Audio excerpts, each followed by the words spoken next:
Okay guys, so kettlebell swings.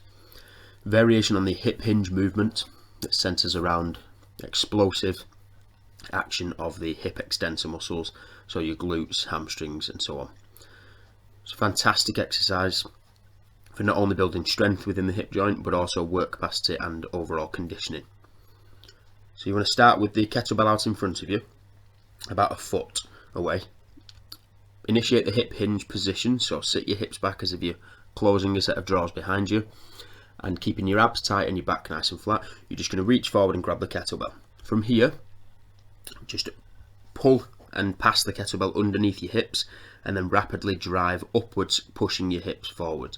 Now the main focus is the movement of the hip joint, not the movement of the kettlebell. So we tend to use the cue that your hips are pushing the kettlebell forward rather than lifting it up with your arms.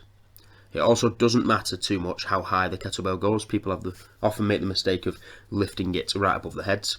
You're simply driving your hips forward, squeezing your glutes and pushing the kettlebell out in front of you. And then from here, pulling it back down underneath your hip joint, letting your hips sit back and returning back to the start position by driving your hips forward. Main focus is to keep your abs tight, relax your arms and keep your weight distribution over the middle of your foot.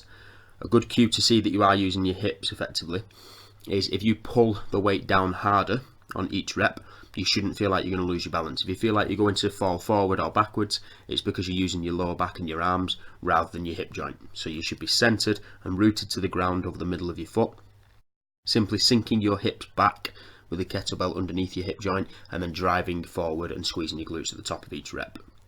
This exercise is also performed for time or really high reps, so make sure you're focusing on your form throughout the course of the whole set.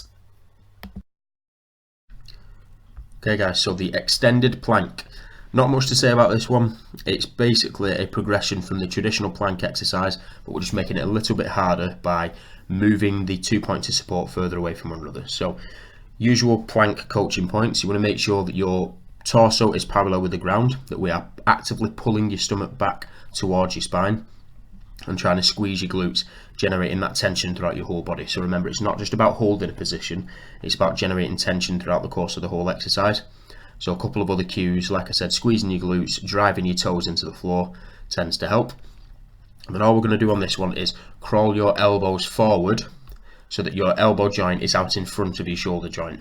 This is just going to make it significantly harder to maintain that core stability because, like we said, the 2 points of support, the elbows and the feet, are further away from one another. Just hold this position for the allotted time and then slowly return to the start position on the floor.